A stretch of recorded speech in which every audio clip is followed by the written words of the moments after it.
നമസ്കാരം, ഞാൻ ഉമുക്കുട്ടിയാണ്. 5ാം ക്ലാസ്സിലെ കേരള പാഠാവലി മലയാളത്തിലെ കൃഷിമാഷ് എന്ന പാഠമാണ് നമ്മൾ ഇന്ന് പഠിക്കാൻ പോകുന്നത്. ആദ്യം നമുക്ക് പാഠം വായിക്കാം. അതിനുശേഷം നിഘണ്ടുവും കർഷകനുമായുള്ള അഭിമുഖവും നമുക്ക് തയ്യാറാക്കാം.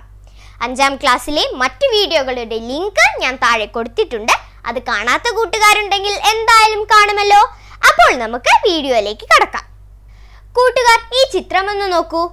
ഈ ചിത്രത്തിൽ ഒരു കൃഷി അധ്യാപകനും ചുറ്റും കുറച്ച് കുട്ടികളുമാണ് നിൽക്കുന്നത്, അല്ലേ? അവരുടെ വസ്ത്രധാരണത്തിൽ നിന്ന് തന്നെ നമുക്ക് മനസ്സിലാക്കാം ഈ കഥ നമ്മുടെ നാട്ടിലൊന്നും നടക്കുന്നതല്ല എന്ന്. ഈ കഥ നടക്കുന്നത് ജപ്പാനിലാണ്. ജപ്പാനിലെ പ്രശസ്ത എഴുത്തുകാരിയായ തെത്സുകോ കൊറിയോനഗിയുടെ ടോട്ടോ-ചാൻ എന്ന പ്രശസ്തമായ കൃതിയിലെ ഒരു ഭാഗമാണ് കൃഷിമാഷ്. നമുക്കാദ്യം കൃഷിമാഷ് എന്ന പാഠം ഒന്ന് വായിച്ചു നോക്കാം. ഇതാണ് നിങ്ങളുടെ ഇന്നത്തെ മാഷ്. അദ്ദേഹം എല്ലാം നേരിട്ട് ചെയ്തു കാണിച്ച് പഠിപ്പിക്കാൻ പോവാ. മാസ്റ്റർ പുതിയ അധ്യാപകനെ പരിചയപ്പെടുത്തി. ടോട്ടോ-ചാൻ പുത്തൻ മാഷെ ശ്രദ്ധാപൂർവം നോക്കിക്കണ്ടു. ഒരു അധ്യാപകന് ചേർന്ന മട്ടിലേ അല്ല അദ്ദേഹത്തിന്റെ വസ്ത്രധാരണം. ഒറ്റ നോട്ടത്തിൽ തന്നെ അത് വ്യക്തമായിരുന്നു. ബനിയന് മുകളിൽ മുഷിഞ്ഞ മുറിക്കയ്യൻ ഷർട്ട്, ടൈയുടെ സ്ഥാനത്ത് കഴുത്തിലൂടെ ചുറ്റിയിട്ടിരിക്കുന്ന ഒരു തോർത്ത്, കാലിനോട് പറ്റിച്ചേർന്ന നരയൻ നീല ട്രൗസർ അവിടെ ഇവിടെയായി കീറിയിട്ടുണ്ട്. ഷൂസിന് പകരം അദ്ദേഹം ധരിച്ചിരിക്കുന്നത് പണിക്കാരുടേതുപോലെ അടിവശത്ത് റബ്ബർ പതിപ്പിച്ച ഇടുങ്ങിയ നാടൻ കാലുറകളാണ്. തലയിൽ തീർത്തും പഴകിപ്പൊളിഞ്ഞ ഒരു വൈക്കോൽ തൊപ്പിയും. കുട്ടികളെല്ലാം കുഹോൻബത്സു ക്ഷേത്രത്തിനടുത്തുള്ള കുളക്കരയിൽ കൂട്ടം കൂടി നിൽക്കുകയായിരുന്നു.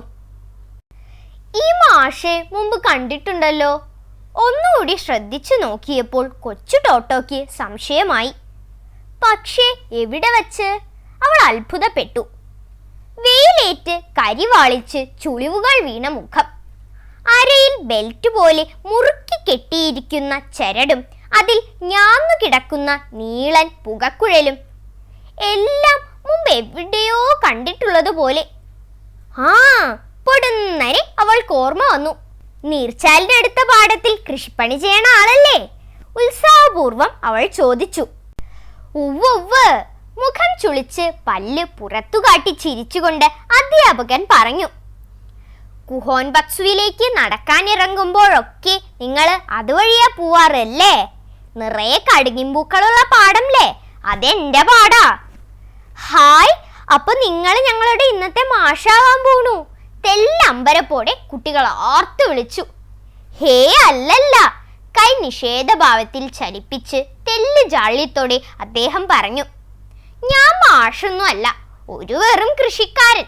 പിന്നെ നിങ്ങളുടെ ഹെഡ് മാസ്റ്റർ വിളിച്ചതുകൊണ്ട് വന്നു, അത്രേ ഉള്ളൂ. അല്ല, ഇദ്ദേഹമാണ് നിങ്ങളുടെ കൃഷി അധ്യാപകൻ. തൊട്ടടുത്ത് തന്നെ ഉണ്ടായിരുന്ന മാസ്റ്റർ പറഞ്ഞു. വയലില് കൃഷി ഇറക്കുന്നത് എങ്ങനെയെന്ന് നിങ്ങളെ പഠിപ്പിക്കാമെന്ന് ഇദ്ദേഹം അനുകമ്പാപൂർവം സമ്മതിച്ചു. അതായത് റൊട്ടി ഉണ്ടാക്കുന്നത് പഠിപ്പിക്കാൻ ഒരു റൊട്ടിക്കാരനെ തന്നെ കിട്ടാന്ന് വിചാരിക്കുക, അതുപോലെ. മാസ്റ്റർ അധ്യാപകനോടായി പറഞ്ഞു. നമുക്ക് തുടങ്ങാം. എന്താണ് ചെയ്യേണ്ടതെന്ന് കുട്ടികൾക്ക് പറഞ്ഞു കൊടുത്തോളൂ.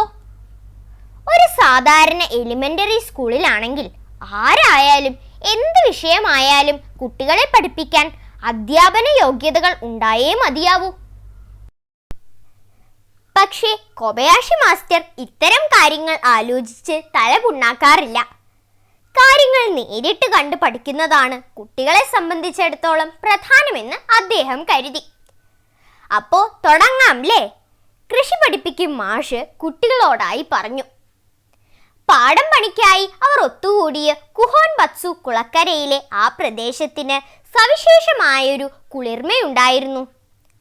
തടാകത്തിനു മുകളിൽ വൃക്ഷത്തലപ്പുകൾ തണൽ വീശി നിൽക്കുന്ന പ്രശാന്തമായൊരിടം. കൈക്കോട്ട്, മൺകോരി തുടങ്ങി കുട്ടികൾക്ക് ആവശ്യമായ പണിയായുധങ്ങൾ ശേഖരിച്ചു വെക്കാനായി തീവണ്ടി മുറിയുടെ ഒരു കഷ്ണം മാസ്റ്റർ നേരത്തെ തന്നെ അവിടെ സ്ഥാപിച്ചിരുന്നു.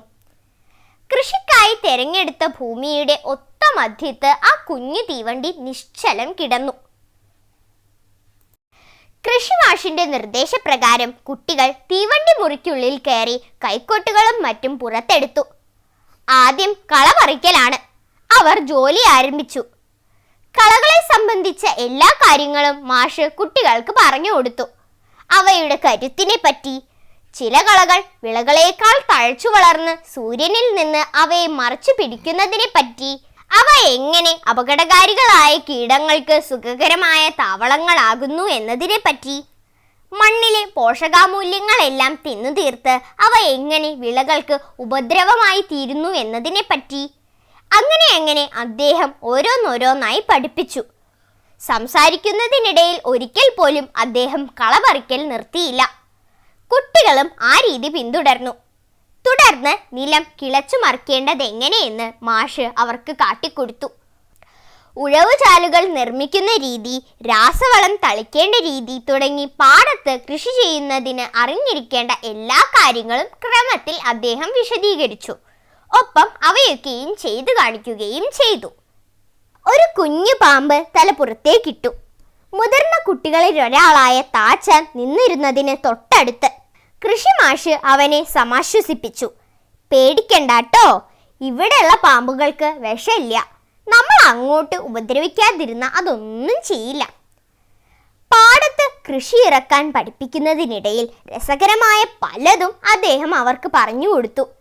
കീടങ്ങളെക്കുറിച്ച്, പക്ഷികളെയും പൂമ്പാറ്റകളെയും കുറിച്ച്, പിന്നെ കാലാവസ്ഥാ ഭേദങ്ങളെക്കുറിച്ച് എല്ലാം സ്വന്തം അനുഭവത്തിലൂടെ കണ്ടെത്തിയതൊക്കെയും കുട്ടികൾക്ക് പകർന്നു കൊടുക്കുമ്പോൾ കാതൽ പോലുള്ള തഴമ്പിച്ച ആ കൈകൾ അവയുടെ സാക്ഷ്യപത്രങ്ങളായി തിളങ്ങി.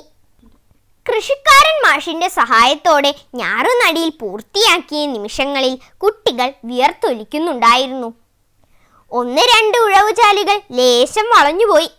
അതൊഴിച്ചാൽ ഏത് രീതിയിലും കുറ്റമറ്റതായിരുന്നു അവരുടെ വിരൽപ്പാടുകൾ വീണ പുത്തൻ പാടം. ടോട്ടോച്ചാൻ തെത്സുക്കോ കൊറിയോനക്കി. പരിഭാഷ അൻവർ.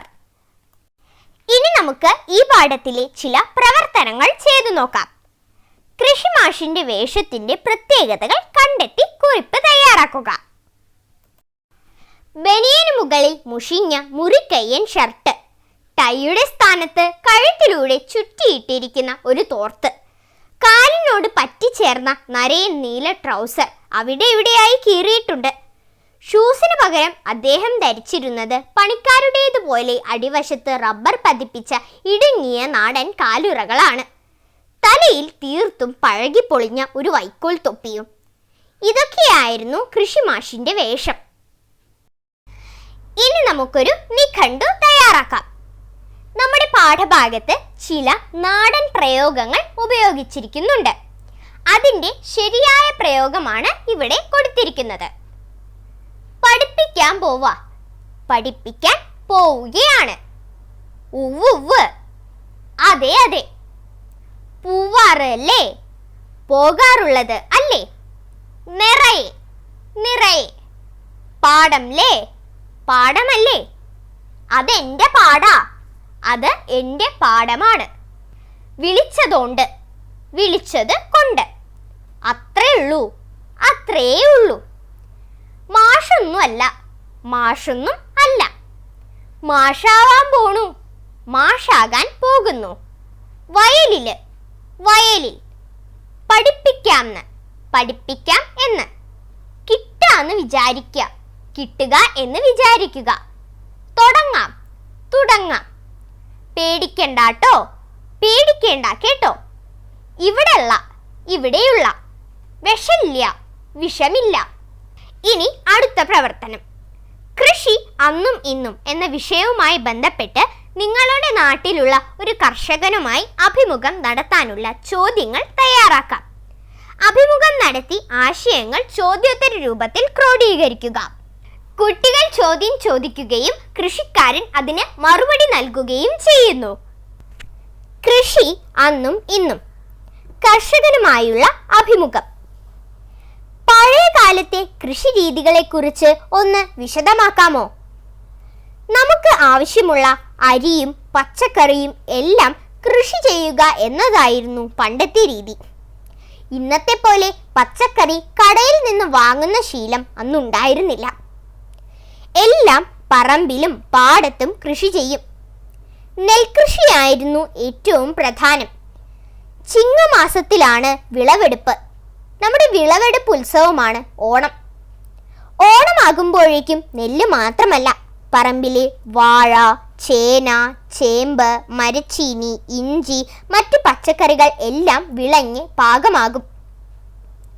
എങ്ങനെയായിരുന്നു അന്നത്തെ കൃഷിരീതികൾ? കലപ്പ, തൂമ്പ തുടങ്ങിയ പണിയായുധങ്ങൾ ആയിരുന്നു പ്രധാനം. നിലമൂഴാൻ കന്നുകാലികളെയും ഉപയോഗിക്കും. കന്നുകൂട്ടലും ഞാറുനടലും കളപറിക്കലും വെള്ളം തേവലും കൊയ്ത്തും മെതിയും എല്ലാം ഒരു ആഘോഷമായിട്ടാണ് നടത്തിയിരുന്നത്. കൃഷിയായിരുന്നു അന്ന് നാട്ടിലെ പ്രധാന ജോലി. ഇന്നത്തേതുപോലെ യന്ത്രങ്ങൾ അന്നില്ലായിരുന്നു. കീടനാശിനികളും രാസവളങ്ങളും കുറവായിരുന്നു. ജൈവവളങ്ങൾ ആയിരുന്നു കൃഷിക്ക് ഉപയോഗിച്ചിരുന്നത്. എന്തെല്ലാം മാറ്റങ്ങളാണ് ഇന്ന് നമ്മുടെ നാട്ടിൽ കൃഷി രീതിയിൽ വന്നിട്ടുള്ളത്? ഇന്ന് കൃഷി ചെയ്യുന്നവരുടെ എണ്ണം കുറഞ്ഞു. പാടങ്ങൾ നികത്തി വലിയ കെട്ടിടങ്ങൾ വന്നു. ഉള്ള പാടങ്ങളിൽ തന്നെ കൃഷി ചെയ്യാൻ ആളുകൾക്ക് മടിയായി. നമുക്ക് ആവശ്യമുള്ള അരിയും പച്ചക്കറികളും അന്യ സംസ്ഥാനങ്ങളിൽ നിന്ന് ഇറക്കുമതി ചെയ്യേണ്ട അവസ്ഥയാണ് ഇന്നുള്ളത്. കൂടുതൽ ലാഭത്തിനു വേണ്ടി അവർ കീടനാശിനികളും രാസവളങ്ങളും കൂടുതലായി ഉപയോഗിക്കാൻ തുടങ്ങി. വിഷം നിറഞ്ഞ പച്ചക്കറികളാണ് ഇന്ന് നമുക്ക് കിട്ടുന്നവയിൽ അധികവും. എന്താണ് ഇതിനൊരു പരിഹാരം? കുറെ ആളുകൾ ഈ അപകടം തിരിച്ചറിഞ്ഞ് സ്വന്തം വീട്ടുമുറ്റത്തും ടെറസിലും അവനവന് ആവശ്യമുള്ള പച്ചക്കറികൾ കൃഷി ചെയ്യാൻ തുടങ്ങിയിട്ടുണ്ട്. കൃഷിയുടെ പ്രാധാന്യത്തെക്കുറിച്ച് തിരിച്ചറിയുന്ന കുട്ടികളുമുണ്ട്. ഹരിത കേരളം, ഒരു മുറം പച്ചക്കറി പോലുള്ള പദ്ധതികൾ കൃഷിയോട് പുതിയ തലമുറയ്ക്ക് ആഭിമുഖ്യം വളർത്താൻ ഉദ്ദേശിച്ചുള്ളതാണ്. വിഷമില്ലാത്ത പച്ചക്കറികളും പഴങ്ങളും കഴിക്കാനും രോഗങ്ങളില്ലാത്ത ഒരു തലമുറയെ സൃഷ്ടിക്കാനും നമുക്ക് കൃഷിയിലേക്ക് മടങ്ങിയേ മതിയാകൂ. കൃഷിമാഷ എന്ന പാഠവും അതിലെ പ്രവർത്തനങ്ങളും കൂട്ടുകാർക്ക് കൃത്യമായി മനസ്സിലായില്ലേ? ഇതുപോലെ 5ാം ക്ലാസ്സിലെ മറ്റു വീഡിയോകൾ നിങ്ങൾക്ക് കിട്ടാനായി ഈ ഉമ്മ എന്നുള്ള ബട്ടൺ ഒന്ന് ക്ലിക്ക് ചെയ്യണേ. അപ്പോൾ വേറൊരു വീഡിയോയുമായി നമുക്ക് വീണ്ടും കാണാം.